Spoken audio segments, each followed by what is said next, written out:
মুমিন পুরুষ এবং মুমিনা নারী সবাইকে আল্লাহ চোখের হেফাজতের কথা বলেছেন। এই চক্ষু যদি আপনি হেফাজত করতে পারেন, দৃষ্টি যদি অবনত করতে পারেন, 10টা বেনিফিট পাবেন, আপনি 10টা উপকার পাবেন। নাম্বার 1, 1 নাম্বার হলো যে ব্যক্তি চোখের হেফাজত করবে, দৃষ্টিকে অবনত রাখবে, সেই ব্যক্তি আল্লাহর বাধ্যগত গোলামে পরিণত হয়ে যাবে। কারণ আল্লাহ তাআলা কোরআনুল কারীমে বলেছেন, ও আমার বান্দা, ও আমার বান্দি, তোমার চোখের হেফাজত করো। হারাম কিছু চক্ষু দিয়ে দেখা হলো চোখের জিনা, হারাম কিছু জবান দিয়ে বলা হলো জবানের জিনা, মুখের জিনা। যেহেতু আল্লাহ কোরআনে কারীমে বলেছেন হারাম কিছু চক্ষু দিয়ে দেখো না, সুতরাং যে বান্দা বা যে বান্দি হারাম কিছু দেখা থেকে তার চক্ষুকে হেফাজত করবে, সেই বান্দা যার বাধ্যগত গোলামে পরিণত হবে তিনি কে? আর যে ব্যক্তি আল্লাহর বাধ্যগত গোলামে পরিণত হয়ে যাবে, ওই ব্যক্তি সফল হয়ে যাবে। এজন্য আল্লাহ কোরআনে কারীমে বলেছেন, মাইয়ুতিইল্লাহা ওয়া রাসূলাহু ফাকাদ ফাযা ফাওজান আযীমা। যে ব্যক্তি আল্লাহ এবং রাসূলের আনুগত্য করবে, সে ব্যক্তি মহা সফলতা লাভ করবে। সুবহানাল্লাহ। তাহলে 1 নাম্বার বেনিফিট, তার পরিচয় হবে সে আল্লাহর বাধ্যগত না অবাধ্যগত। আমরা আল্লাহর বাধ্যগত গোলাম হতে চাই না অবাধ্যগত হতে চাই। নাম্বার 2 নাম্বার, যারা চোখের হেফাজত করবে ওই ব্যক্তিদের অন্তর পবিত্র থাকবে, তাদের অন্তর কখনো নাপাক হবে না, তাদের অন্তরটা পবিত্র থাকবে, পরিশুদ্ধ থাকবে। যে ব্যক্তি তার চক্ষুকে হেফাজতে রাখবে না, তার অন্তর নাপাক হয়ে যাবে। কিভাবে নাপাক হবে দেখেন, রাস্তাঘাটে বের হয়েছে, তার চক্ষু দিয়ে যদি সে একটা বেগানা নারীর দিকে তাকায়, দেখা যাবে তার অন্তর ওই নারীকে ভাবতে থাকবে, পড়ায় মন বসবে না, ব্যবসার কাজে মনোযোগ থাকবে না, কোনো কাজে মনোযোগ আসবে না, অন্তরটা ধীরে ধীরে নাপাক আর কলুষিত হয়ে যাবে। যারা মোবাইল ফোন হাতে নেওয়ার পরে রাতে ঘুমানোর আগে যদি এই চক্ষু দিয়ে হারাম কোনো ভিডিও দেখে রাতের ঘুম শেষ হয়ে যায়, নাপাক জিনিস ভাবতে ভাবতে, অশ্লীল জিনিস ভাবতে ভাবতে নাপাক শরীর নিয়ে অনেক ছেলে রাতের বেলা ঘুমিয়ে যায়। এটা হলো মোবাইলের এই জামানায় বেশিরভাগ যুবক আর তরুণের কমন রোগ। কুল্লু আবদিন আলা মা মাতা আলাইহি, যে ব্যক্তি যে অবস্থায় মারা যাবে হাসরের মাঠে সে ওই অবস্থায় উঠবে। আপনি যে নাপাক অবস্থায় মারা গেলেন, নাপাক অবস্থায় হাসরের মাঠে আপনি উঠবেন। এজন্য খবরদার আমার যুবক ভাইরা, নাপাক অবস্থায় ঘুমাবেন না। আল্লাহ তাআলা এই আয়াতের মধ্যে বলেছেন, চক্ষু আর লজ্জাস্থানের হেফাজতের আদেশ দেওয়ার পরে বলেছেন, যারা এই আদেশ মানবে তারা পবিত্র অন্তরের অধিকারী হয়ে যাবে। এজন্য আল্লাহ বলেছেন, যালিকা আযকা লাহুম ইন্নাল্লাহা খাবীরুম বিমা ইয়াসনাউন। এই চক্ষু হেফাজতের যে আদেশ দিয়েছি, এই আদেশ যারা মানবে তারা অধিকতর পবিত্র হৃদয়ের অধিকারী হবে। সুবহানাল্লাহ পড়েন। চক্ষু হেফাজতের কয়টা ফায়দার কথা বলেছি কয়টা? মনে থাকবে তো? 1 নাম্বার, আপনি আল্লাহর বাধ্যগত গোলাম হবেন। 2 নাম্বার, হৃদয়টাকে পবিত্র করে দিবেন কে? আল্লাহ।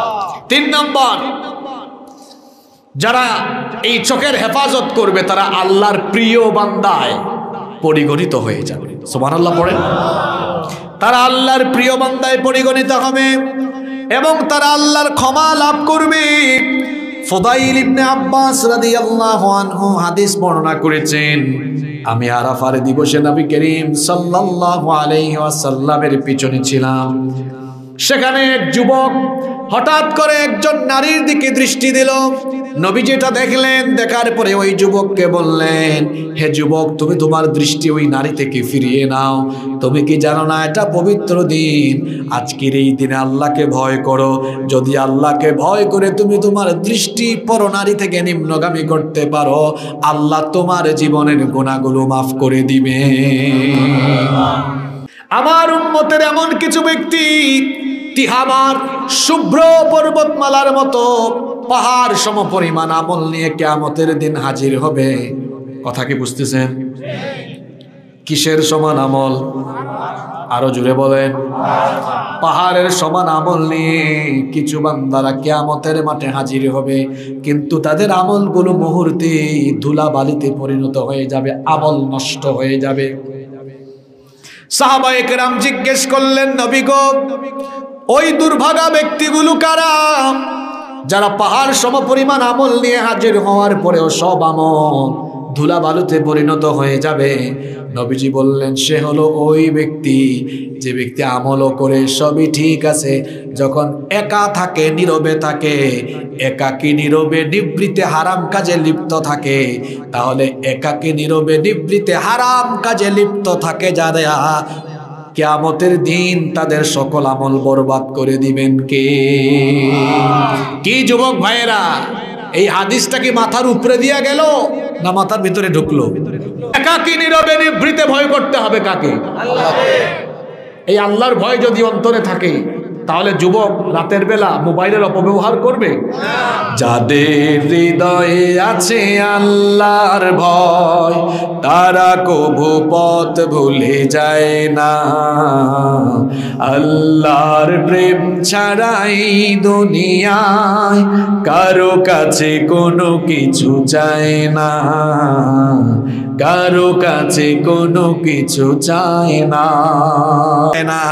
তাহলে রহমানের বান্দারা রাতের বেলা কি করে? আল্লাহ বলছেন, ওয়া ইবাদুর রহমানিল্লাযীনা ইয়ামশুনা আলাল আরদি হাওনা ওয়া ইযা খাতাবাহুমুল জাহিলুনা ক্বালু সালামা ওয়াল্লাযীনা ইয়াবিতুনা লিরাব্বিহিম সুজ্জাদাও ওয়া কিয়ামা।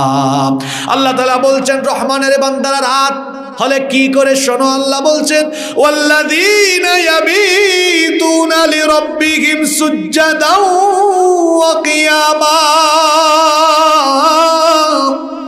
রহমানের বান্দা হলো তারা রাতের বেলা তাহাজ্জুদের জায়নামাজে দাঁড়িয়ে আল্লাহকে সাজদা দিয়ে দিয়ে রাত কাটায় যারা রহমানের বান্দা, আল্লাহর প্রিয় বান্দা হলো তারা।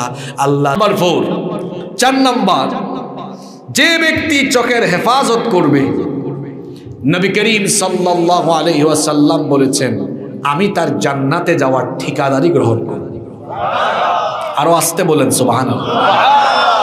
আপনার জন্য জান্নাতের জিম্মাদার কোন হুজুর, কোন পীর সাহেব জিম্মাদারি নিয়ে নিচ্ছেন মুহাম্মদ। আমরা বলি সাল্লাল্লাহু আলাইহি ওয়াসাল্লাম। নবী করিম সাল্লাল্লাহু আলাইহি ওয়াসাল্লাম বলেছেন, ইদমানু লি সিত্তান, ইদমানু লি সিত্তাম মিন আনফুসিকুম আদমানু লাকুমুল জান্নাহ।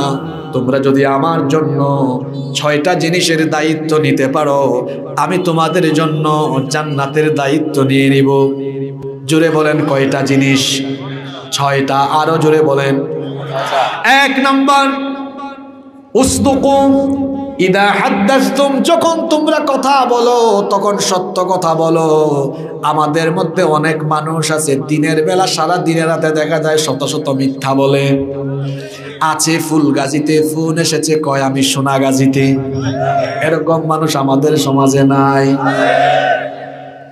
যারা মিথ্যা কথা বলে এরা হলো শয়তানের খাঁটি মুরিদ। যারা মিথ্যা বলে এরা হলো মুনাফিক। কারণ মুনাফিকের একটা আলামত হলো ইদা হাদ্দাসা কাযাবা, যখন কথা বলে তখন মিথ্যা বলে। নবীজি বলেছেন, সত্য কথা বলো। আমার নবীর জবান দিয়ে জীবনে কোনোদিনও একটা মিথ্যা কথা বের হয় নাই। নবীজি বলেছেন, 1 নম্বরে যখন কথা বলো তখন সত্য কথা বলো। 2 নম্বর, ওয়া আউফু ইদা ওয়াআদতুম, যখন ওয়াদা করো তখন ওয়াদা পালন করো। 3 নম্বর, ওয়া আদ্দু ইদা তুমিনতুম, যখন আমানত রাখা হয় আমানতে খেয়ানত করো না, আমানত ঠিক রাখো। 4 নম্বর হলো ওয়াহফাদু ফুরুজাকুম, লজ্জাস্থানের হেফাজত করো। 5 নম্বর হলো কাফু আইদিয়াকুম, তোমাদের হাত অন্যায় থেকে নিবৃত রাখো। এই হাত দিয়ে মানুষের অপকার করো না, ক্ষতি করো না। বলেছেন এই হাত অন্যায় থেকে বাঁচাও। 6 নাম্বার হলো 6 নম্বর হলো গদ্দু আবসারাকুম, তোমাদের চক্ষুকে হেফাজত করো, দৃষ্টি অবনমিত করো। এই 6টা কাজ যদি করতে পারো, আদমানুলাকুমুল জান্নাহ, আমি নবী নিজে তোমাদের জন্য জান্নাতের জিম্মাদার হয়ে যাব। আমরা পারবো তো ইনশাআল্লাহ। 5 নম্বর, যে ব্যক্তি আল্লাহকে ভয় করে এই চক্ষুকে হারাম জিনিস থেকে বাঁচিয়ে রাখবে, আল্লাহ তাআলা ওই ব্যক্তিকে এর চাইতে আরো উত্তম জিনিস দান করবেন। পড়েন সুবহানাল্লাহ। যুবক ভাইয়েরা, 5 নাম্বার কি বলেছি? আল্লাহর ভয়ে পরনারী থেকে, বেগানা নারী থেকে, হারাম ভিডিও দেখা থেকে, অশ্লীল জিনিস দেখা থেকে আপনার চক্ষুকে হেফাজত করবেন। আল্লাহ আপনার কল্পনার চাইতেও ভালো উত্তম জীবন সঙ্গিনী আপনাকে দান করবেন। সুবহানাল্লাহ। কি পারা যাবে তো? নাম্বার 6 নাম্বার, যে ব্যক্তির চক্ষু আল্লাহর ভয়ে হারাম দেখা থেকে, 2টা চক্ষুকে কিয়ামতের দিন জাহান্নামের আগুন স্পর্শ করবে না। একটা চক্ষু হলো জিহাদের ময়দানে কিংবা দিন কায়েমের আন্দোলনের জন্য প্রয়োজনে যে চক্ষু রাতের বেলা পাহারা দেয়, ওই চক্ষুকে জাহান্নামের আগুন স্পর্শ করবে না। আর আরেকটা চক্ষু হলো যেই চক্ষু আল্লাহর ভয়ে নত থাকে, আল্লাহর ভয়ে অবনমিত থাকে। আল্লাহর ভয়ে অবনমিত থেকে যেই চক্ষু থেকে আল্লাহর ভয়ে পানি ঝরে, ওই চক্ষুকেও জাহান্নামের আযাব থেকে মুক্তি দিবেন কে? 7 নম্বর হলো যে ব্যক্তি আল্লাহর ভয়ে তার চোখের হেফাজত করবে, পরনারীদের থেকে চক্ষু না দিয়ে এই দৃষ্টি হেফাজত করবে, অবনমিত করবে, ওই ব্যক্তিকে আল্লাহ তাআলা জান্নাতের মধ্যে তার পছন্দনীয় হুরের সঙ্গে আল্লাহ তার বিবাহ দিবেন। সুবহানাল্লাহ। দুনিয়ার ছেলেরা দুনিয়ার মেয়েদেরকে দেখলে মাথা তাদের ঠিক থাকে না। এক দুস্ত আরেক দুস্তরে কয়, দুস্ত কি যে দেখলাম, মাথা তো ঠিক নাই। জান্নাতি হুরদেরকে আল্লাহ কত সুন্দর করে বানিয়েছেন, কোরআনের অনেক জায়গায় আল্লাহ বর্ণনা দিয়েছেন। কান্নাহুন্নাল ইয়াকুতু ওয়াল মারজান লাম ইয়াতমিথহুন্না ইনসুম ক্বাবলাহুম ওয়ালা জান। কোন মানুষ বা জিনদেরকে স্পর্শ করে না এমন ইনট্যাক্ট হুর আল্লাহ রেখে দিয়েছেন। আর এদের সৌন্দর্যের ব্যাপারে নবীজি বলেছেন, দুনিয়াতে যদি কোনো একজন হুর এসে, জান্নাতি কোনো হুর যদি দুনিয়ার আসমানে এসে মাত্র একবার উকি দিত, তাহলে তার সৌন্দর্যে দুনিয়ার পূর্ব দিগন্ত থেকে পশ্চিম দিগন্ত আলোকিত হয়ে যেত। যারা আল্লাহর ভয়ে চক্ষুকে হেফাজত করবে, আল্লাহ ওই ব্যক্তিকে বলবেন, আমার জান্নাতে এত সুন্দর সুন্দর হুর আছে, যারে ভালো লাগে তারে নিয়ে তুমি জান্নাতে আনন্দ করো। সুবহানাল্লাহ। কয়টা বলেছি? 7টা। 8 নাম্বার, যারা তাদের চোখের হেফাজত করবে, আল্লাহ তাআলা ওই ব্যক্তিদেরকে ঈমানের স্বাদ অনুভব করার মতো যোগ্যতা দিবেন। আল্লাহর হাবিব বলেছেন ওই ব্যক্তিগুলোকে ঈমানের স্বাদ আস্বাদনের অনুভূতি দেওয়া হবে। হাদিসে কুদসিতে আল্লাহ তাআলা বলেছেন, ইন্নান নাযরাতা সাহমুম মিন সিহামি ইবলিস মাসমুম। দৃষ্টি হলো শয়তানের নিক্ষিপ্ত তীর সমূহের মধ্যে একটা নিক্ষিপ্ত তীর। মান তারাকাহা মিন মাখাফাতি আবদালতুহু ঈমানান ইয়াজিদু হালাওয়াতাহু ফি কলবিহি। আল্লাহ হাদিসে কুদসিতে বলেছেন, যে ব্যক্তি আমার ভয়ে চক্ষুকে হারাম থেকে অবনমিত করে দিবে, আমি এমন ঈমান তাকে দিব যে ঈমানের স্বাদ সে অন্তর দিয়ে অনুভব করতে পারবে। সুবহানাল্লাহ। কথাগুলো বুঝার চেষ্টা করুন, খালি মাহফিলে চিল্লায়া যাইয়েন না। আপনাদের জন্য বর্তমান পরিস্থিতিও আমি রেখেছি, একটু পরে আসবে এগুলো ইনশাআল্লাহ। কথাগুলো বুঝার চেষ্টা করেন। চোখের হেফাজত করলে আল্লাহ বলছেন, আমি তার অন্তরে ঈমানের স্বাদ অনুভবের মতো এই যোগ্যতা দিয়ে দিব। সুবহানাল্লাহ। ঈমানের স্বাদ কি? আসেন, এক ব্যক্তি মসজিদে গিয়ে নামাজ আদায় করে মজা পায়, আর একজন মজা পায় না। ঈমানের স্বাদ অনুভব করলে কোনো মানুষ হারামের দিকে যায় না। দেখেন, ঈমানের স্বাদ কি জিনিস আপনি বুঝবেন। এক লোক ঈমানের জন্য জেলে যায়, ঈমানের জন্য ফাঁসি হয়ে যায়। আরেকজন, সেও বলে ঈমানদার, কিন্তু তার এমন ঈমান পদ পদবীর জন্য তার ঈমান পয়সার কাছে বিক্রি হয়ে যায়। তার এমন ঈমান, সামান্য জিলাপি বিরিয়ানি দিলে তার ঈমান বেশ কম হয়ে যায়। যে ব্যক্তি আল্লাহর ভয়ে চোখের হেফাজত করবে, আল্লাহ তাআলা বলেছেন ওই ব্যক্তিকে ঈমানের স্বাদ আস্বাদনের যোগ্যতা আল্লাহ দিবেন। ঈমানের স্বাদ আপনি বুঝবেন।